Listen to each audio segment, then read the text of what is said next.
कुछ अर्ज़ मारूफ से कबल आइए हम और आप मिलकर मदनी ताजदार दोनों आलम के मालिक व मुख्तार गुलशन हस्ती के अव्वलीन फसल बहार हुजूर अहमद मुजतबा मोहम्मद अरबी मुस्तफ़ा सल्लल्लाहु अलैहि वसल्लम की बारगाह नूर में हदिये दुरूदो सलाम पेश करें और पढ़ें अल्लाहुम्मा सल्लि अला सय्यदना मौलाना व मौलाना मुहम्मदिन बारिक वसल्लिम सलातु व सलामुन अलैका या रसूल अल्लाह सलातु व सलामुन अलैका या हबीब अल्लाह। हज़रात,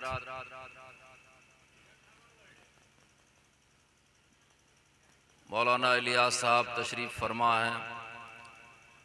थोड़ी देर तक अपनी हाज़िरी दर्ज करवा के आपसे रुखसत हो जाऊंगा, फिर भरपूर नाज शरीफ आपको समात फरमानी है इनसे, और फिर कुछ खुतबा हैं उनसे उनके खिताबात आपको समात फरमाने हैं। बस थोड़ी देर के लिए मैं हाजिर आया हूँ, तवज्जो के साथ गुफ्तगू को समात फरमा ले। एक मरतबा और जी लगा के दुरूद शरीफ पढ़ें अल्लाहुम्मा सल्लि अला सय्यदना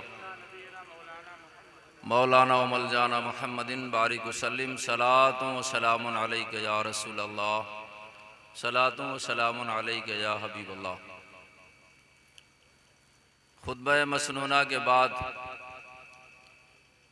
कुरान शरीफ की जो आयत करीमा पढ़ी है वो दुनिया की बेसबाती और नापायदारी का पता देती।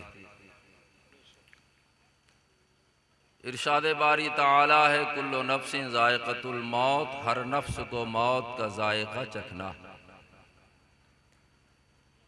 जिसने भी ज़िंदगी का मीठा शरबत पिया है उसे एक ना एक दिन मौत का कड़वा घूंट पीना।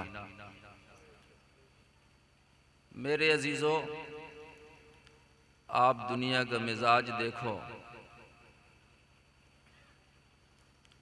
वालिदैन कितनी मेहनत व मशक्क़त से अपने बच्चों की परवरिश करते हैं।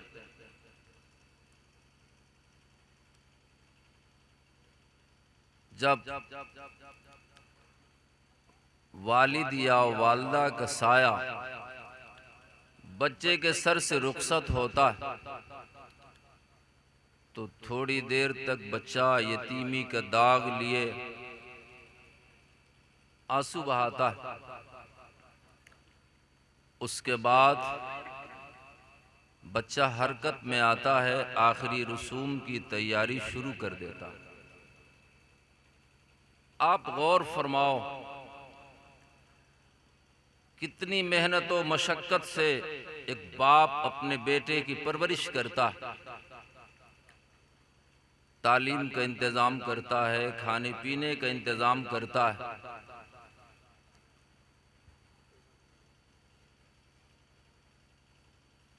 बाप की शफ़क़त का आलम यह होता है, दोपहर की तमाज़त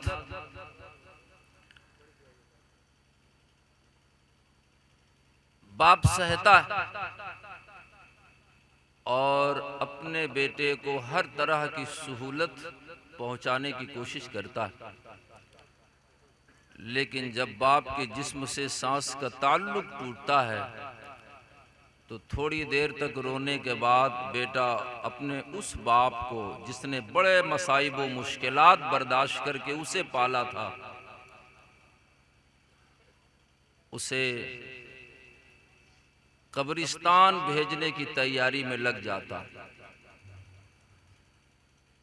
और अगर इंतकाल माँ का हुआ है तो माँ की ममता और उसकी शफ़क़त का आलम यह होता है कि माँ अपना खूने जिगर पिला के अपने बेटे को परवान चढ़ाती है। बेटे को अगर जरा से ठोकर लगती है तो माँ कराह उठती है।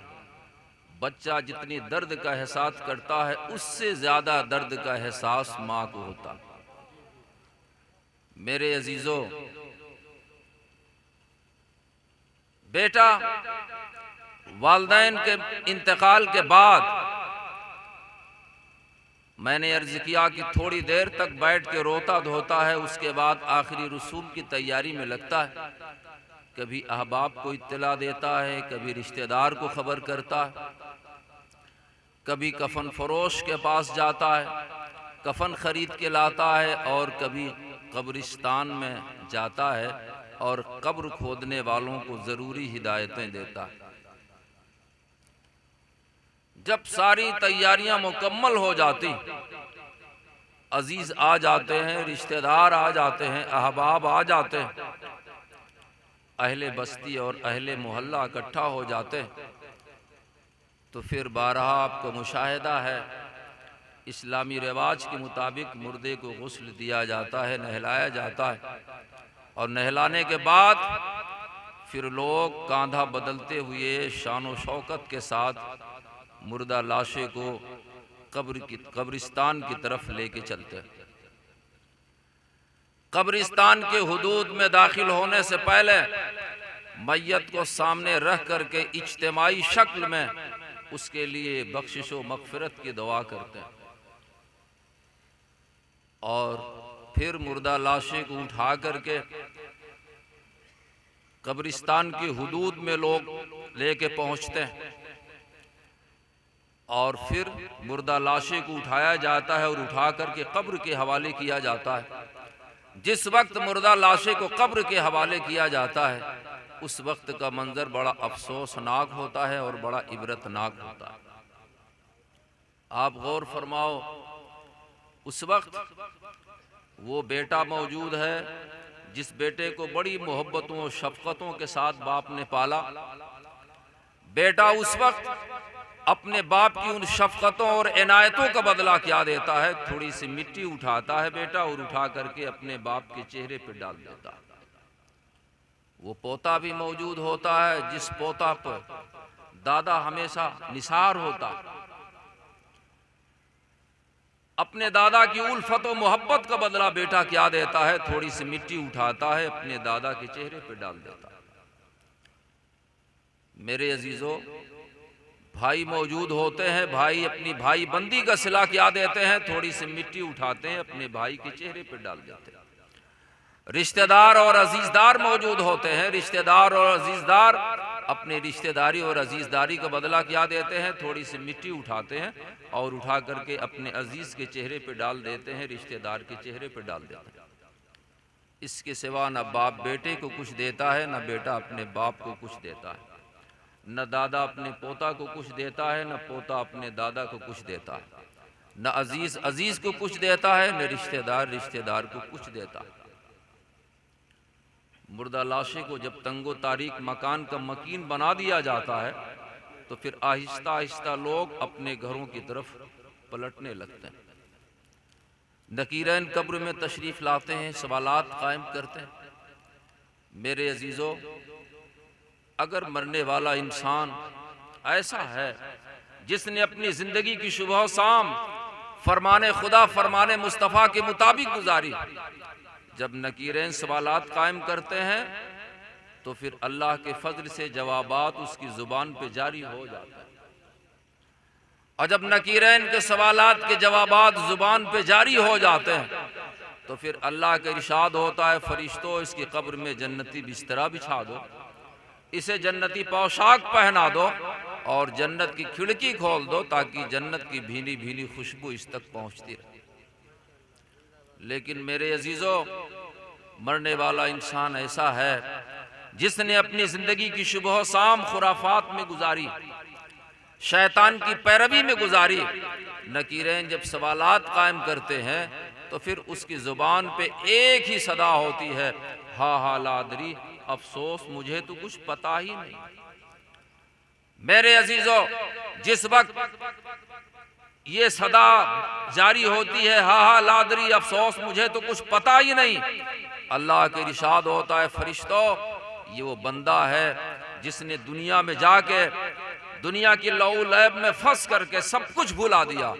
ऐ फरिश्तों, इसके कब्र में जहन्नमी टाट बिछाओ, इसे जहन्नमी टाट पहनाओ और जहन्नम की खिड़की खोल दो ताकि जहन्नम की गर्मी और जहन्नम की लपट इस तक पहुंचती रहे। मेरे अजीजों, खुदा ना करे कि कब्र में जहन्नम की खिड़की खुल जाए, और अगर जहन्नम की खिड़की कब्र में खुल गई तो फिर हाल क्या होगा। एक दूसरी हदीस का मफहूम अर्ज करता हूं, उसके जरिए समझने की कोशिश करें आप। अल्लाह के रसूल सल्लल्लाहु ताला अलैहि वसल्लम सहाबा की अंजुमन में तशरीफ फरमा, बात जहन्नम की गर्मी की चल रही है। अल्लाह के रसूल सल्लल्लाहु ताला अलैहि वसल्लम इरशाद फरमाते, मेरे प्यारे सहाबा, तुम्हें मालूम है जहन्नम की गर्मी का आलम क्या है। सहाबा अर्ज करते हैं, या रसूल अल्लाह बयान फरमाएं। अल्लाह के रसूल जहन्नम की गर्मी का तस्करा फरमाते हुए इरशाद फरमाते हैं, ए मेरे प्यारे सहाबा सुनो, जहन्नम की गर्मी का आलम यह है कि अगर सुई के नाके के बराबर जहन्नम का सुराग खोल दिया जाए तो रुए जमीन से सब्जा उगाने की सलाहियत खत्म हो जाए। मेरे अजीजों, सुई के नाके की हैसियत क्या होती। अल्लाह के रसूल फरमाते हैं, अगर सुई के नाके के बराबर जहन्नम के सुराग को खोल दिया जाए तो रुए जमीन से सब्जा उगाने की सलाहियत खत्म हो जाए, जमीन से हरियाली गायब हो जाए। जब सुई के नाके के बराबर जहन्नम का सुराग खुले तो फिर आलम यह कि रुए जमीन से सब्जा उगाने की सलाहियत खत्म हो जाए, जमीन से हरियाली गायब हो जाए। और दूसरी जगह फरमाया जा रहा है कि जब नकीरैन के सवालात के जवाबात जुबान पे जारी ना हुए तो फिर अल्लाह के इरशाद होगा, फरिश्तों इसकी कब्र में जहन्नमी टाट बिछा दो, इसे जहन्नमी टाट पहना दो और जहन्नम की खिड़की खोल दो ताकि जहन्नम की गर्मी और लपट इस तक पहुंचती रहे। मेरे अजीजों, जब सुई के नाकी के बराबर खुले तो फिर आलम यह कि रुए जमीन से सब्जा उगाने की सलाहियत खत्म हो जाए, और जब जहन्नम की खिड़की कब्र में खुल जाएगी तो फिर गर्मी का आलम क्या होगा। इसलिए मेरे अजीजों, अल्लाह पाक ने जिंदगी के जो कीमती लम्हात अता किए हैं इनकी कद्र करो और जिंदगी का एक एक पल फरमाने खुदा और फरमाने मुस्तफ़ा के मुताबिक गुजारने की कोशिश करो। मेरे अजीजों, अगर आज कोई दीन का दाई, दीन की दावत देने वाला दीन की दावत देते हुए कहता है, मेरे भाई अपने चेहरे को रसूलुल्लाह की सुन्नत से सजा, अपनी मस्जिद को अपने सजदे से आबाद करने की कोशिश कर, तो हमारा भाई जवाब देता है कि जनाब अभी उम्र ही क्या है, अभी शबाब है, अभी जवानी है, जवानी की बहारों से लुत्फ अंदोज होने दो। जब वक्त आ जाएगा मस्जिद में जाके अल्लाह अल्लाह करने का तो वो भी किया जाएगा। मेरे अजीजों, मैं अर्ज करना चाहता हूँ, जिस बुढ़ापे के इंतजार में अपने जिंदगी के इन हसीन लम्हात को गंवा दे रहे हो, मालूम नहीं वो बुढ़ापा आपको नसीब हो कि ना नसीब। जिस तरह से आपने अपने बहुत से नौजवान अहबाब की लाश को अपने कंधे पे उठाया, हो सकता है जवानी के आलम में हमारा आपका इंतकाल हो जाए, हमारे आपके अहबाब को, हमारे आपकी लाशों को अपने कंधे पे उठाने की नौबत आए। मेरे अजीजों, अगर ऐसे वक्त में मौत का फरिश्ता हमारे पास आ पहुंचा, हमारे पास नेकियां नहीं, हमारे पास आमाले हसना नहीं, हमारे पास अफाले खैर नहीं, फिर हमने मौत के फरिश्ते से अर्ज किया, हुजूर वाला अभी तो शबाब का जमाना था, अभी तो जवानी के अय्याम थे, अभी हमने आखिरत की तैयारी नहीं की है, कुछ मोहलत हमें दे दें, आखिरत की तैयारी हम कर लें, उसके बाद फिर हमारी रूह कब्ज करना। मेरे अजीजों, इस तरह से आपकी मिन्नतों समाजत करने से मौत का फरिश्ता आपको मोहलत देने वाला नहीं। इसी जिम्न में मैं आपको एक वाकया सुनाता हूं ताकि हमारी बात आपके समझ के करीब हो। एक सुल्तान है, सैरो तफरीह उसे सूझती है, अराकीन सल्तनत को अपने करीब बुलाता है और बुला करके कहता है, सैरो तफरीह का इरादा रखता हूं, एहतमामो इंतजाम किया जाए। अराकीन सल्तनत एहतमामो इंतजाम में मसरूफ हो जाते। जब तैयारी मुकम्मल हो जाती है, अराकीन सल्तनत करीब आते हैं, आकर के अर्ज करते हैं हुजूर वाला तैयारी मुकम्मल हो चुकी है, अब आप तशरीफ ले चलें सैर व तफरीह के लिए। मेरे अजीजों, जो आम लोग होते हैं उनकी तफरीह भी आम तरह की होती है, और जो खास लोग होते हैं उनकी तफरीह जरा कुछ खास तरीके की होती है। सुल्तान वक्त था, बादशाह जमाना था, अराकीन सल्तनत पहुंचे, कहा हुजूर वाला तैयारी मुकम्मल हो चुकी है, तशरीफ ले चले।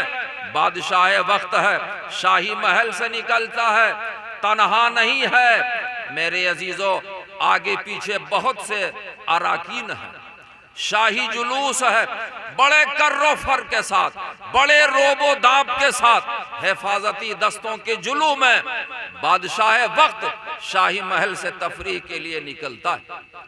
शाही महल से अभी थोड़ी ही दूर आगे बढ़ा था, अल्लाह पाक का हुक्म मलकुल मौत को पहुंचा।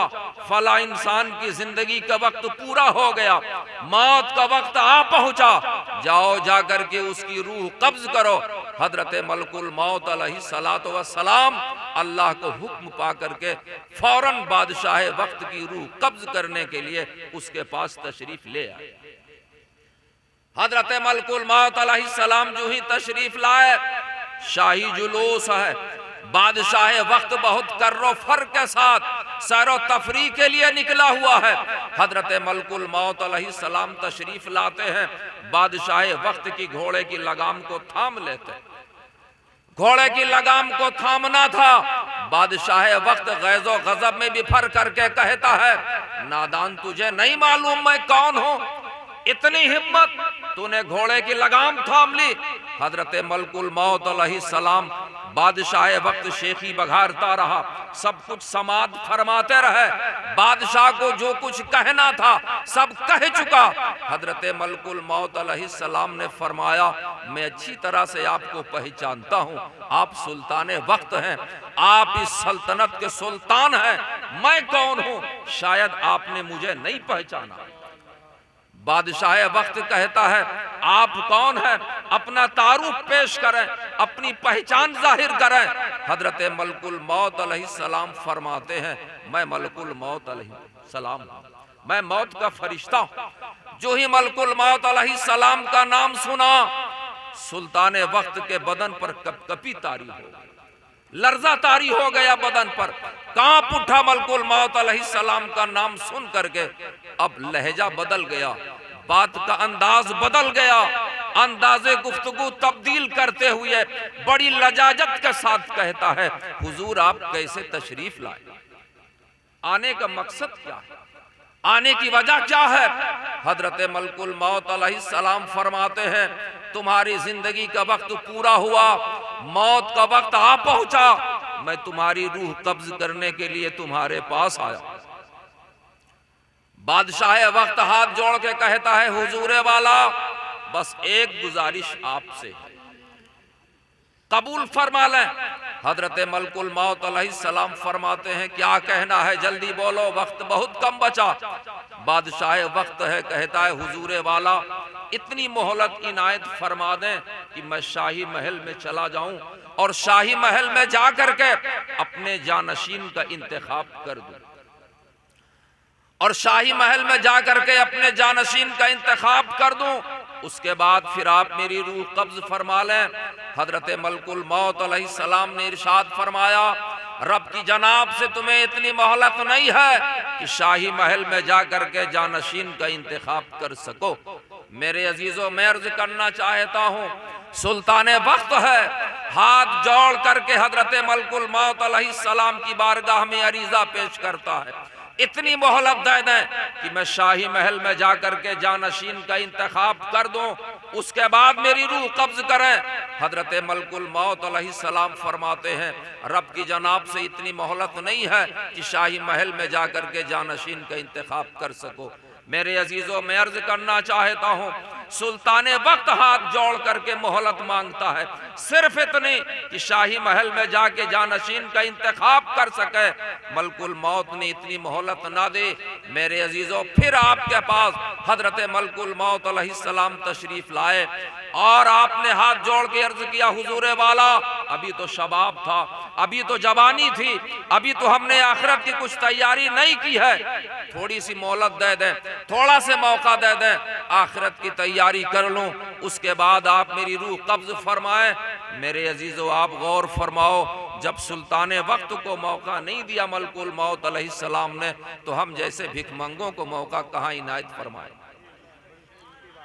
इसलिए मेरे अजीजों, अल्लाह पाक ने जिंदगी की जो कीमती लम्हात अता किए हैं, इनकी कद्र करो और जिंदगी का एक एक पल फरमाने खुदा, फरमाने मुस्तफ़ा के मुताबिक गुजारने की कोशिश करो। आप गौर फरमाओ, हमारे दिल इतने सख्त हो गए, इतने सख्त हो गए कि हम कब्रिस्तान में होते हैं, जनाजा हमारी निगाहों के सामने होता है, इसके बावजूद हम हंसी मजाक करने से बाज नहीं आते। कब्रिस्तान में हो तब भी हमारा यही अमल रहता है, घर में हो जनाजा हमारे सामने होता है तब भी हमारा यही मामूल रहता है। और बदअमली का हमारे तो हाल ये हो गया है, अगर अल्लाह पाक ने अपने फजल से ये दिनों का सरदार जुमा अता ना किया होता तो शायद हफ्ते में एक दिन भी हमारी पेशानी अल्लाह के हुजूर में न झुकती। हमारी बदअमली का हाल ये। मेरे अजीजों, बस आखिरी बात अर्ज करके मैं अपनी गुफ्तगू खत्म करता हूँ। जरा अपने बुजुर्गों की तारीख पढ़ो, अपने बुजुर्गों की सीरतो सवाने को पढ़ो। अल्लाह अज़्ज़ा वजल ने इस कदर फजल फरमाया था उन पर, इस कदर फजल फरमाया था मेरे अजीजों, जिसका कोई जवाब नहीं। लेकिन आखिरत के तसव्वुर से वो लरसते कितना थे, आखिरत की फिक्र उन्हें कितनी थी। मेरे अजीजों, हजरत उमर फारूक रजी अल्लाह ताला अन्हु, अल्लाह पाक ने वो शान बख्शी थी कि रूए जमीन पर हजरत उमर फारूक रजी अल्लाह ताला अन्हु जिस वक्त अमीरुल मोमिनीन थे, कोई सुल्तान ऐसा नहीं था जो आपके नाम को सुन करके लरसता न रहा। रूए जमीन पे कोई बादशाह ऐसा नहीं था जो हजरत उमर फारूक के नाम से कांप न जाता रहा हो। मेरे अजीजों, और अल्लाह पाक ने ऐसी शान बख्शी थी कि अल्लाह के रसूल ने उन्हें जीते जी जन्नत की बशारत सुना दी। जीते जी जिसे सरकार की जुबान मुबारक से जन्नत की बशारत हासिल हो गई हो, मेरे अजीजों, वो अल्लाह से डरता कितना है, अल्लाह का खौफ कितना अपने दिल में रखता है, अल्लाह की खशियत से लरसता कितना है। हजरत उमर फारूक रजी अल्लाह ताला अन्हु ने अपने दौरे खिलाफत में अपनी जिंदगी का मामूल ये बना रखा था, जब रात की सियाही गहरी होती, लोग सुकूनो चैन की नींद सो जाते, हजरत उमर फारूक रजी अल्लाह ताला अन्हु अपना होलिया तब्दील करते और होलिया तब्दील करके हालात का जायजा लेने के लिए निकल पड़ते। इस्लामी रियासत में कोई भूखा तो नहीं है, इस्लामी रियासत में कोई परेशान हाल तो नहीं है, इस्लामी रियासत में कोई मफलूकुल हाल तो नहीं है। मेरे अजीजों, एक दिन का नहीं, ये रोजाना का आपका मामूल था। अपने मामूल के मुताबिक हजरत उमर फारूक रजी अल्लाह ताला अन्हु हालात का जायजा लेने के लिए निकले हुए। आपका गुजर एक गली से होता है और जब आप गली से गुजर फरमाते हैं, एक घर के करीब जब आप पहुंचते हैं, घर से बच्चों की रोने की आवाज आती है, आपके कानों में पड़ जाती है। घर से जो ही बच्चों के रोने की आवाज बरामद हुई, आपके कान में पहुंचे, मुसलमानों की अमीर के कदम वहीं रुक गए, वहीं जम गए, और आपने वहीं रोक करके अपने गुलाम असलम से फरमाया, असलम जरा दरवाजे की कुंडी खटखटा और मालूम करने की कोशिश कर, इस घर से बच्चों की रोने की आवाज क्यों आ रही। दरवाजे की कुंडी खटखटाई गई, अंदर से पर्दादार बीवी बोलती है, कौन है जिसने रात की तारीकी में मुझ मफलूकुल हाल बीवी के दरवाजे की कुंडी खटखटा दी।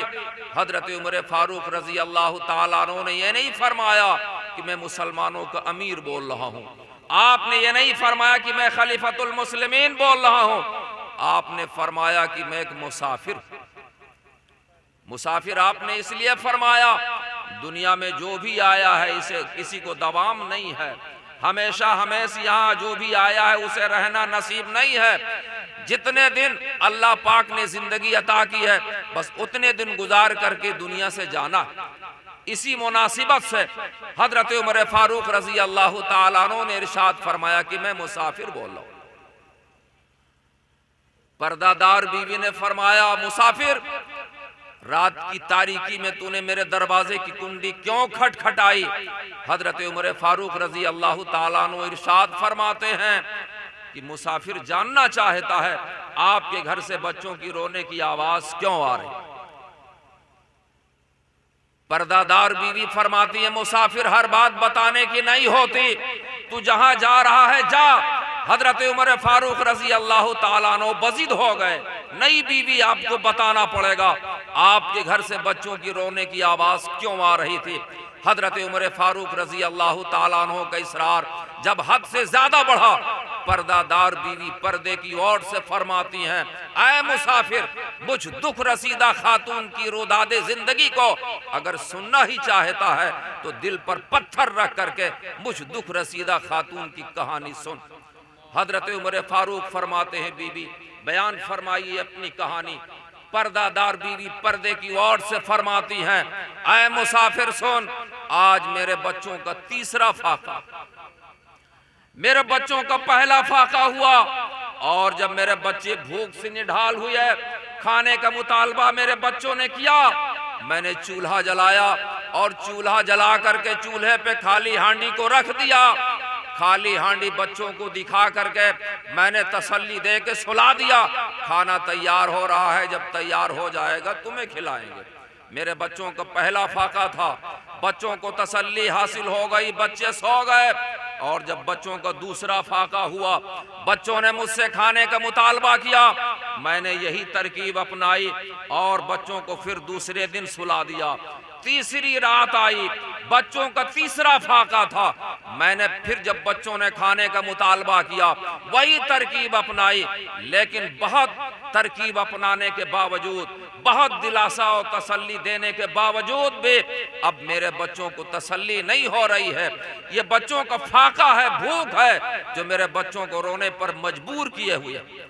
मेरे अजीजों, इतना सुनना था, हजरत उमर फारूक रजी अल्लाह ताला अन्हु वापिस तशरीफ लाए और वापिस आने के बाद बैतुल माल के खाजिन को तलब फरमाया। आपने बैतुल माल के खाजिन को जब आपने बुलाया, वो डरता डरता आपके पास आया, हुजूर कोई गुस्ताखी हो गई, कोई गलती हो गई।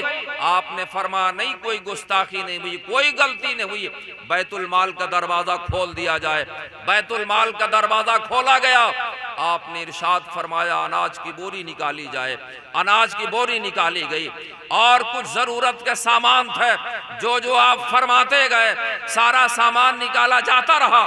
और जब सारा सामान बाहर हो गया बैतुल माल से, आपने अपने गुलाम असलम से इरशाद फरमाया, असलम अनाज की बोरी उठा और उठा करके हमारी पीठ पे रखी। मेरे अजीजों, जिंदगी जीने का अंदाज देखो। आज अगर थोड़ी सी दौलत और सरमाया अगर अल्लाह पाक दे देता है, जमीन पे पैर नहीं पड़ते, जिंदगी जीने का अंदाज बदल जाता है। और मेरे अजीजों, हाल तो ये हो जाता है, अपने गरीब भाई को अपने बगल में मालदार भाई बैठा हुआ देखना पसंद नहीं करता है। और ये मुसलमानों को वो बाजबरोत खलीफा है जिसके नाम से रूए जमीन पे कोई सुल्तान ऐसा नहीं था जो लरसता और कांपता न रहा।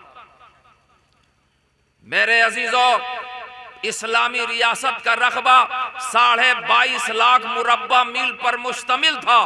जिस इस्लामी रियासत का रकबा 22.5 लाख मुरब्बा मील पर मुश्तमिल हो, उसी इस्लामी रियासत का सरबराह था, उसी इस्लामी रियासत का अमीर था। मेरे अजीजों, आपने अपने गुलाम से फरमाया, असलम अनाज की बोरी को उठा और उठा करके मेरी पीठ पे रख दे। जो ही आपने फरमाया अनाज की बोरी मेरी पीठ पे रख दे, गुलाम हाथ जोड़ के खड़ा हो गया। हुजूर क्या फरमा रहे हैं आप हमारे आका हैं, मैं आपका गुलाम हूँ, सरकार आप हुक्म फरमाए मैं इसे अपनी पीठ पर रखता हूँ और जहाँ जाने का हुक्म फरमाए मैं वहाँ लेके चलता हूँ। हजरत उमर फारूक इरशाद फरमाते हैं, नहीं मेरा हुक्म यही है, आज तू अनाज की बोरी को उठा करके मेरी पीठ पर रख। गुलाम कहता है, सरकार जमाना क्या कहेगा, गुलाम खुद खाली हाथ चलता है और अनाज की बोरी अपनी पीठ पे लेकर के उसका आका चलता है। हजरत उमर फारूक इरशाद फरमाते हैं, जमाना क्या कहता है, मुझे जमाने की परवाह नहीं है, तो अनाज की बोरी उठा के मेरी पीठ पे रख दे। जब बार बार हजरत उमर फारूक इसरार फरमाने लगे, अनाज की बोरी मेरी पीठ पर रख दे, गुलाम कहता है कि हुजूर यही सआदत मेरे लिए बहुत बड़ी है, आपकी मैयत में, आपके साथ में, आपकी हम रकाबी में सरकार में बोझ को लेके चलता हूँ। जब वो जिद करने लगा, हजरत उमर फारूक ने इरशाद फरमाया, असलम ये बता, क्या कल कयामत के दिन मेरे गुनाहों का बोझ अपनी पीठ पे लेके चलेगा तू? हजरत उमर फारूक फरमाते, क्या कल कयामत के दिन भी मेरा बोझ अपनी पीठ पे उठाएगा तू? गुलाम हाथ जोड़ के खड़ा हो जाता है, अर्ज करता, नहीं हुजूर, कयामत के दिन तो हर आदमी को अपना बोझ अपनी पीठ पे लेके चलना पड़ेगा। हजरत उमर फारूक ने फरमाया, असलम मुझे भी तो इस दुनिया से जाना है, मुझे भी तो आखिरत की तैयारी की जरूरत है, फिर ये बोझ मेरी पीठ पे मुझे लेके चलने दे। मेरे अजीजों, आप गौर फरमाओ, जो हमारे असलाफ थे, जो हमारे बुजुर्ग थे, इतने बड़े बड़ी ओहदों पे फाइज होने के बाद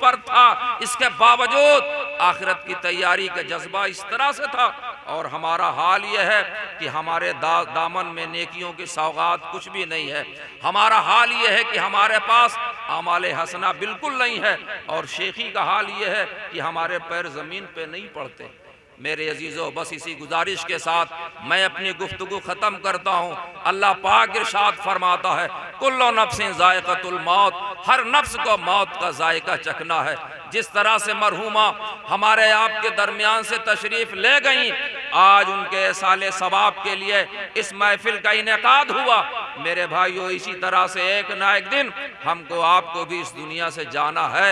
मेरे अजीज़ों, जब हर हाल में हमें आपको जाना ही है, तो हमें आपको आखिरत की तैयारी की ज़रूरत है, आखिरत की फ़िक्र की ज़रूरत है। अल्लाह की बारगाह में दुआ है, अल्लाह पाक इस महफिल को कबूल फरमाए, इस महफिल की बरकतों से अल्लाह मरहूमा की मग़फ़िरत फरमाए, और हमें आपको अल्लाह आखिरत के फ़िक्र और आखिरत की तैयारी की तौफ़ीक़ अता फरमाए। अस्सलामु अलैकुम व रहमतुल्लाहि व बरकातुहू।